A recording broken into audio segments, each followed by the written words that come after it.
কবর জিয়ারত করলে নিজের এবং মৃত ব্যক্তির কী লাভ হবে? আমরা যারা কবর জিয়ারত করি, বিভিন্ন মৃত ব্যক্তির কবরে আমরা জিয়ারত করার জন্য যাই, সালাম দেই, সেখানে গিয়ে দোয়া কালাম পড়ি। তো আমরা যারা কবর জিয়ারত করবো আমাদের কী লাভ, এবং যে মৃত ব্যক্তির আমরা কবর জিয়ারত করব তার কী লাভ, আজকে আমরা সেই সম্পর্কে আমরা আলোচনা করবো ইনশাআল্লাহ। কারণ একটা কাজ করার আগে আমরা সেই কাজের লাভ ক্ষতি সম্পর্কে যদি জানি, তাহলে সে সম্পর্কে ওই কাজের প্রতি আমাদের একটা সুধারণা, আমাদের একটা আগ্রহ, আমাদের একটা কি হবে, তৈরি হবে। তাহলে সর্বপ্রথম আমরা জেনে নেব আমরা যারা জিয়ারত করতে যাব আমাদের কি কি লাভ হবে। এক নম্বরে আমাদের লাভ হবে, আমরা যারা জিয়ারত করতে যাব আমাদের হৃদয়গুলো বিনম্র হবে। কবর দেখলে আমাদের হৃদয়গুলো কি হবে, বিনম্র হবে। আমরা নম্র হয়ে যাব। আমরা কিন্তু উদ্ভট, আমরা পাপ করতে ভালোবাসি, গুনাহ করতে ভালোবাসি, আমরা সবসময় উদ্ভট। কিন্তু এই কবর দেখলে আমাদের হৃদয়টা কি হয়ে যাবে, বিনম্র হয়ে যাবে, যে একদিন এই কবরে আমাকেও যেতে হবে। আজকে আমি যার কবর জিয়ারত করতে আসছি, হয়তো এই কবরে একদিন আমাকেও থাকা লাগবে, আমাকেও যাওয়া লাগবে। সেটা কোন দিন হবে সেটা কি কেউ জানে না। দ্বিতীয় নম্বরে হলো, কবর জিয়ারত করতে গেলে মানুষের মৃত্যুর কথা স্মরণ হয়। আমরা প্রতিটা মুহূর্তে আমরা মরণের কথা ভুলে থাকি, মরণকে আমরা স্মরণ করতে চাই না, মরণের কথা আমাদের মনে পড়ে না।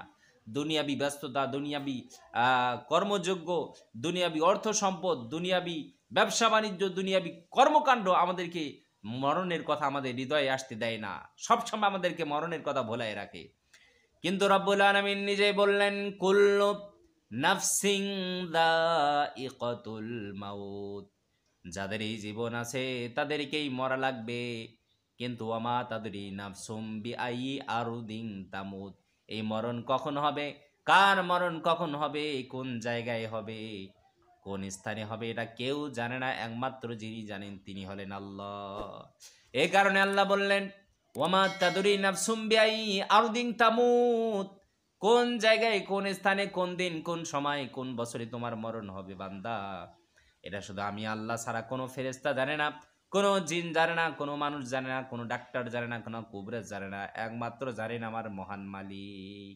এই কারণে কবর দেখলে দ্বিতীয় নম্বর, আমরা যারা কবর জিয়ারত করতে যাব, দ্বিতীয় নম্বরে আমাদের লাভ হলো আমাদের মরণের কথা স্মরণ হবে। তিন নম্বরে আখিরাতের প্রতি উৎসাহ বাড়ে। আমরা যদি কবর দেখতে যাই, কবর জিয়ারত করতে যাই, কবরকে দেখলে আমাদের মরণের কথা মনে হয়, পরকালের কথা মনে হয়, নেক কাজের প্রতি আমাদের উৎসাহ বাড়ে, পরকালের প্রতি আমরা ধাবিত হতে পারবো। এই কারণে আমরা কবর জিয়ারত করতে যাব। এরপরে কবর জিয়ারত করলে যে লাভ হয়, গুনাহ এবং অন্যায় থেকে তাওবা করার মানসিকতা বাড়ে। আপনি আমি যে প্রতিদিন যে গুনাহগুলো করি, অপরাধগুলো করি, পাপ কাজগুলো করি, খারাপ কাজগুলো করি, কবর জিয়ারত করতে গেলে আমাদের তখন মনে হবে ওই কবরে তো আমাকেও যাওয়া লাগবে, ওই কবর পথের যাত্রী তো আমিও। তো জীবনে তো কত গুনাহ করেছি, কত পাপ করেছি, কত অন্যায় করেছি, কত খারাপ কাজ করেছি, আমি গুনাহগুলোর থেকে আমি তওবা করে নেই, আল্লাহর কাছে ক্ষমা চেয়ে নেই। কারণ মরণের সময় কারো জানা নাই।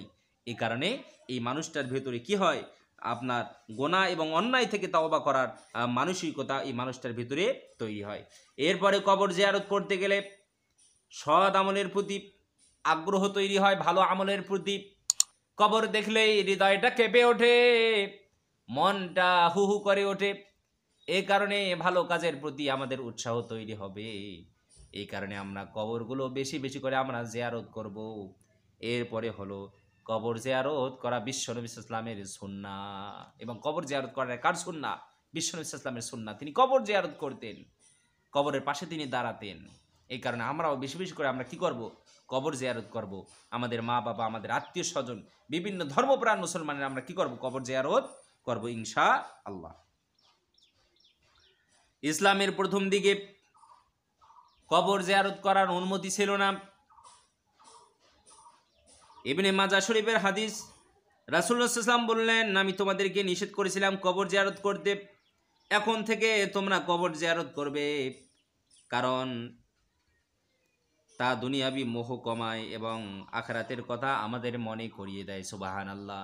কারণ কবর জিয়ারত আমাদেরকে দুনিয়াবি মোহের কথা আমাদের মন থেকে সরিয়ে দেয় এবং আখিরাতের কথা আমাদের মনে করিয়ে দেয়। সুবহানাল্লাহ। কবর দেখলে আখিরাতের কথা মনে হয়।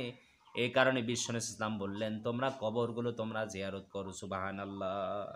তাহলে এই যে আমরা কবর জিয়ারত করব,